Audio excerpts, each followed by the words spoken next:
తో సహజీవనం స్వామి బ్రహ్మానంద మహారాజ్. జై శ్రీరామకృష్ణ.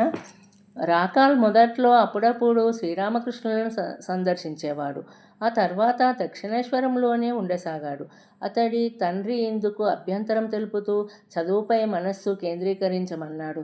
రాకాల్ తన మాట వినలేదని ఆగ్రహించి కోపంతో అతన్ని గదిలో ఉంచి తాళం వేశాడు.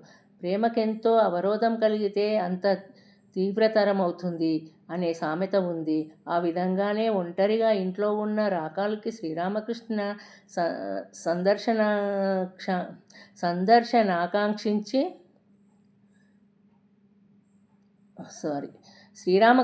సందర్శనాకాంక్ష మరింత తీవ్రమైంది.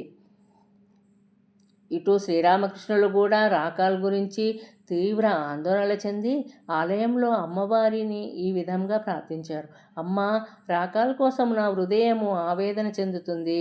అతన్ని దక్షిణేశ్వరం తీసుకురా అమ్మా అని శ్రీరామకృష్ణ పరమహంస కాళీమాతను ప్రార్థించాడు. జై శ్రీరామకృష్ణ.